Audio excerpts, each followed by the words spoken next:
Hey everyone, Weasel Motorsports here, back with the Gen4, about to do a full teardown after 2 weeks of testing, continuous testing.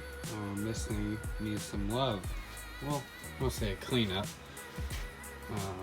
Front end held up very well, just need to tighten up some things on the rack and pinion. Going to finally put the front bumper I want on it. Of course, I build these like these, so this gets matched and not the cage itself. So if I were to bar from here to here, put some type of triangulation, and if I were to smash into this, it would affect this point here. And I've learned that on my cages, so if I just leave these here. These are easy to cut off, rebuild. That's the point of them. Nothing much else. Everything else actually held up really well. We'll need new tires because these are finally done. I mean, they're completely peeled off. And let's see, shocks. Oh yeah, this spring was all bent up before I mounted on the truck. The other one's fine, but I will probably be trying to set up the dual shocks, the piggybacks on this one. I don't really need to run it because it's kind of a pain, but I will do it just to see how well it goes. The only biggest issue that we had was the rear end finally gave out once more. The ring and pinion are completely done. They're all stripped out. Reason behind the weight reasoning, I think, is really what's wrong. Is that there's so much torque in this thing that it's flexing the plastic axle housing, which is causing the lash to come apart, and that strips out the strips and rounds off the teeth. But I already contacted Mike over Micro Concepts, and I think I'm gonna probably pick up one of his HD complete aluminum billet rear axles and hopefully solve my issue.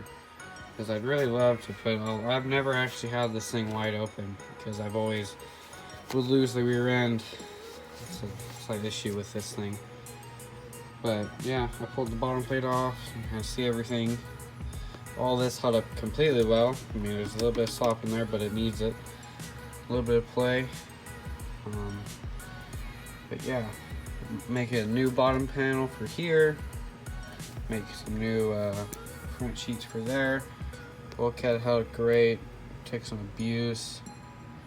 I mean, this thing got thrashed on. I mean, completely thrashed on for 2 weeks straight. And it just held up like a pro. I mean, I was pretty amazed for 2 days worth of quick test and then heading out for 2 weeks straight that it was able to hold up. Yeah. Nothing else. I mean, accessory wise, I really want to get the exhaust and headers set up on this. Finish the back plate because I never was able to get that done before I left. Remount ECS, finally mount this guy. This guy was zip tied in. And then put in the sound unit. So I've been contemplating on it, but I think adding a sound unit in it would probably be kind of neat. I'm not sure yet, because I do have some upcoming shoots I want to do with this thing, and I think having the sound would kind of help give a more realistic look as it goes by, but not sure yet. It does not have a sway bar too, which I did get questions about. It actually tracks that well. I haven't really, I mean, I am going to put a sway bar on it, probably going to pick up one, but no, I haven't really had the necessary use for one. It tracks amazingly. And yeah, I mean, it's just surprisingly for not having even a front sway bar. Because one thing that a lot of people kind of tell them, you know, my truck's driving bad or the front end, it's usually the front. The front controls the back controls the front. So if your front end's got a little whoopie-doo, then it's your back sway bar. If your back end has a little bit of issues, then it's your front sway bar. Yeah, it's a weird concept, but that's how it works. And I will be putting in, I think I'm machining out new uppers for this thing. I'm gonna update this front end a tad to fit different uniballs on here. These are metric ones. I don't like They're not that good of a quality. I mean, they're loose as heck, so I can't keep the front end as tight as I want it to. But if I do that, then I can leave little tap spots and run a sway bar off this upper. It'll be ran into here somewhere. Doesn't need much, just something to kind of keep everything from completely jobbering over. But I think that would improve it just a tad bit more. I mean, this thing never gets driven on the street anymore. I only did one run. This thing's just for dirt, because I don't, it works better in dirt.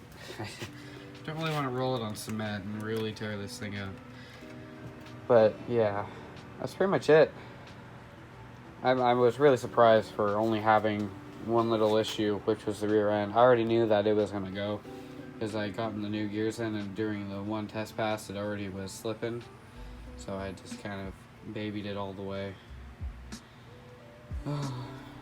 But the plan is, get this thing all teared down today, fix the front bumper, tidy up a few things here, bolt it back together onto just get it to rolling to a point where I can throw a battery and drive it, and then start on my next project. So yeah.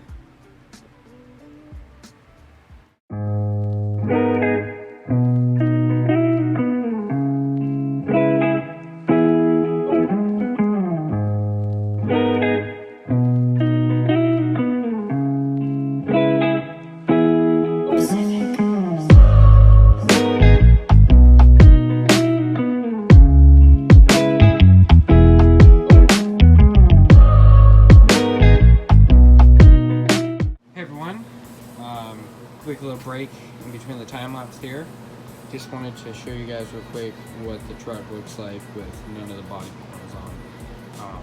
Except for the fuel cell ones, I just left on there because technically those aren't body panels, that's a fuel cell. I'm looking at getting a TIG machine, and I do actually want to TIG together a true fuel cell to put in there and on my other trucks, because it looks so much better. But anyways, here's what it looks like. It actually looks pretty cool. I haven't had the back fuel cell panels on with the cap panels off yet, so it actually looks like a truck still with those on. This is all. So this is right, left, some of the center backs. Yeah, that's just gunk. I lost the bottom plate, and halfway through I was driving without one, so that kind of sucked. But I figured I'd show you guys, since I have not seen what it looks like in here since the 2 weeks. Yeah, pretty dirty. But that's how I ran. So essentially, there's a slip gap between this side tranny panel that the cable wires going through to the ECS, and then I'm ordering some 40mm fans, one to put right underneath the servo, vertically facing the motor, pushing cold air to it, and then I wanted to put what else do I want to do? I want to put another one up front. I think I had enough room here to blow on the servo, because the servo does get really hot. And also was going to do a mock-up radiator fan 3D printed out, put 2 of them in there to blow, get air through the cab. Because holy crap, did these things get hot. It wasn't like alarming hot, but it was hot. But yeah, essentially that's kind of all the setup is. That's what happens when you only have 2 days left. You figure out ways to get things done, but it's holding up. I mean, yeah, there's a ton of crap on that thing, but I mean, gears still look really nice. Shout out to Robinson Racing. I mean, they got some of the best gears in the house. I mean, holy cow, this thing's got some abuse on it. I'm surprised I haven't lost it yet, but yeah. It does look like there's no issues under the paneling where the cage is, where some of the welds are. I see no failing welds. So that is definitely a really good sign. I did not think there was going to be. I mean, these things are robust. There's a few videos that are coming out where, I mean, I hit some 4x4 posts that were cemented in the ground doing 40. I mean, it just completely, it hit the body.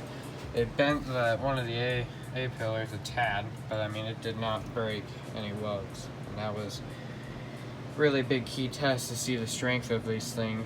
Because the Gen 3, I mean, you can bash it really hard, but it's not really a good representation of what this thing can actually take. I don't recommend taking one of these and going ahead and bashing the crap out of it. I mean, use it to what it's built for. But yeah, I think it looks pretty cool. Alright, back to the time lapse.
This thing is completely torn down to as far as I want it to be.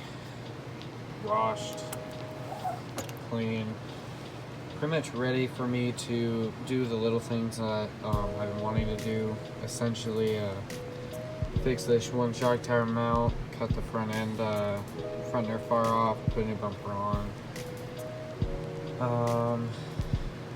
I'm gonna replace that one carry bearing back there when it popped out. It was pretty sad. I mean, it's pretty much done. It was a used one I threw in there, knowing that I was gonna have to pull it out. But yeah, I'm pretty stoked with how everything is looking so far for the amount of abuse I put it through with zero testing. But yeah, this is what it looks like at full bump.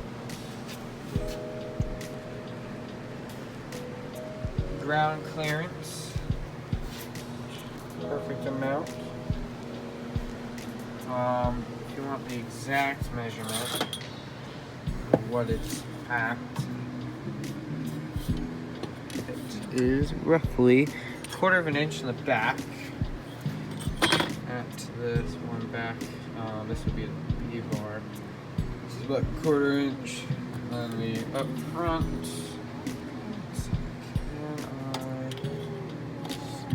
Here,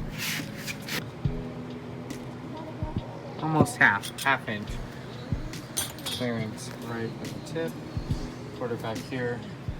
The truck does not bottom out this much. It's actually strapped with bumps about there. Drop about 1/8, and then 1/8 on the front. I don't like my shocks bottoming out all the way, but once I get bump stops from Lee, that take all my stress away from worrying about the shocks. But yeah, I mean, it's a pretty built truck. As I said, a few things on my list, and then she's ready to go back together and ready to bash. I don't have much else on the list for this thing. It's mostly just ready to enjoy. I just gotta get a hold of Mike, get an axle. But yeah, thank you all for, you know, coming by, checking out a little time-lapse build breakdown on this thing. See you all soon. I'll do a video once this thing's fully back together and do a little reassembly bit of what's left to be put back on. So yeah, see you guys soon. Peace.